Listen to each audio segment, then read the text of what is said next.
Good morning students.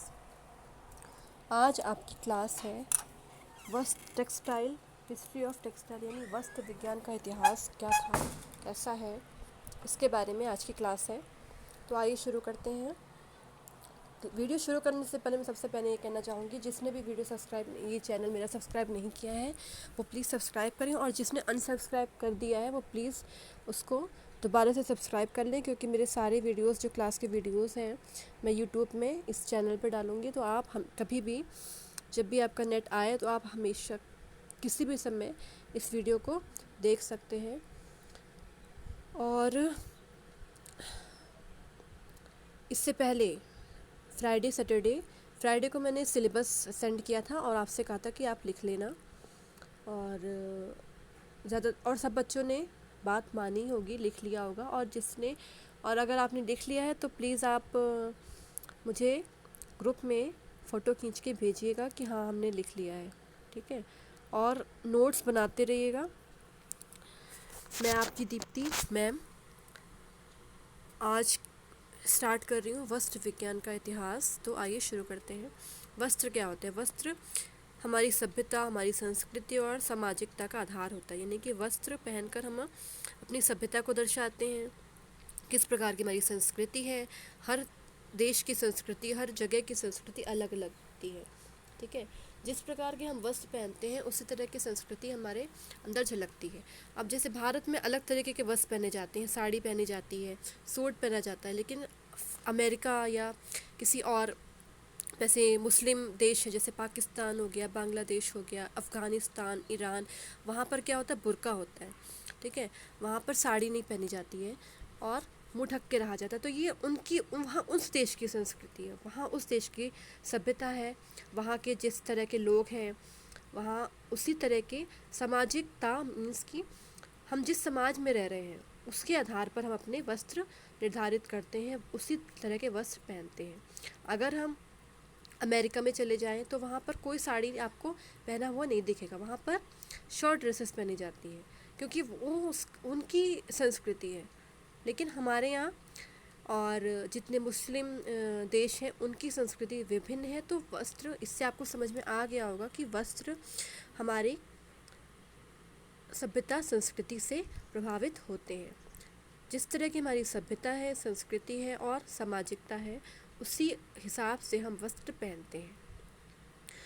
आजकल सिर्फ सभ्यता के हिसाब से नहीं बल्कि प्रतिष्ठा, यानी कि अगर कोई हमारी जिस हिसाब से समाज में प्रतिष्ठा है, सम्मान है, आदर मिलता है, उसी हिसाब से हमारे वस्त्र भी निर्धारित होते हैं। हमारे आराम के हिसाब से हमें जिसमें भी वस्त्र में कंफर्टेबल फील होगा, जिसमें हमें आराम मिलेगा, वही वस्त्र हम पहनते हैं। और मनोवैज्ञानिक रूप से हमें जो अच्छा लगता है वो भी हमें पहनना चाहिए। तो वस्त्र सिर्फ सभ्यता, संस्कृति नहीं बल्कि आराम, प्रतिष्ठा और मनोवैज्ञानिक आवश्यकता भी बन गए हैं।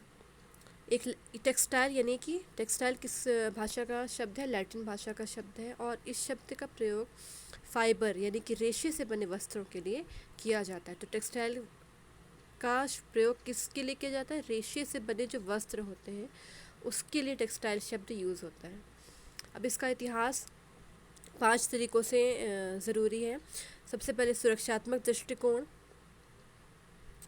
इसमें मौसम से सुरक्षा के लिए और जंगली जानवरों से सुरक्षा के लिए वस्त्र विज्ञान की उत्पत्ति हुई। तो ये पहला दृष्टिकोण है। फिर अवस्थाएं कौन कौन सी थीं? इसकी 5 अवस्थाएं हैं, 4 अवस्थाएं हैं, सॉरी। सबसे पहले नग्न अवस्था। सबसे पहले क्या था? मनुष्य केवल सुरक्षा के लिए यानी सुरक्षात्मक दृष्टिकोण के लिए वस्त्र पहनता था। पेड़ों के पत्ते, छाल या छिलकों का प्रयोग शरीर को ढकने के लिए करता था। ये सबसे प्रारंभिक अवस्था है। फिर दूसरी अवस्था आई शिकार की अवस्था, यानी कि हंटिंग स्टेज। इसमें इंसान ने क्या कि मनुष्य ने जानवरों को मार कर उसकी खाल का प्रयोग अपने वस्त्रों के लिए करने लग गया। फिर धीरे धीरे पौधे उगाने शुरू किए उसने, और उन पौधों जैसे बेलदार पौधे हो गए या लताएं हो गई, उनसे अपने रोज़मर्रा के पहनने के लिए वस्त्रों की सामग्री तैयार करने लग गया। फिर कृषि और खेती की अवस्था आई। पहले तो उसने चाहे उसने पेड़ उगाने शुरू किए या इस प्रकृति में जो पेड़ पौधे मौजूद थे उन्हीं पेड़ पौधों से उसने अपने वस्त्र इस्तेमाल करना शुरू किया। फिर कृषि खेती करनी शुरू की। तो जो प्राकृतिक रेशों से प्राप्त प्राकृतिक जगत से प्राप्त रेशे थे उसको उसने इस्तेमाल करना शुरू किया। उसकी खोज इसकी विचार उसको कहाँ से आया, इस रेशों के इस्तेमाल करने का विचार उसको जब एक दिन मनुष्य ने देखा कि एक चिड़िया घोंसला बना रही तिनका तिनका लाकर रेशों से। तो इसी चिड़िया को देखकर घोंसला बनाते हुए उसने वस्त्र बनाने का ख्याल उसके मन में आया। फिर नेक्स्ट है सामाजिक अवस्था। फिर चौथी अवस्था आई कि मनुष्य की समाज की अवस्था आई। उसमें 4 भागों में मनुष्य ने अपने सामाजिक जीवन को विभाजित किया। सबसे पहले ब्राह्मण, क्षत्रिय, वैश्य और शूद्र। तो ये थी वस्त्र विज्ञान की इतिहास और उनकी अवस्थाएं कौन कौन सी होती हैं। आज के लिए बस इतना ही। Thank you. अगर आपको वीडियो अच्छा लगता है तो प्लीज़ कमेंट करके बताएं कि क्या समझ में आया। अगर नहीं कुछ समझ में आता है तो वो भी बताएं ताकि आगे से सुधार किया जा सके।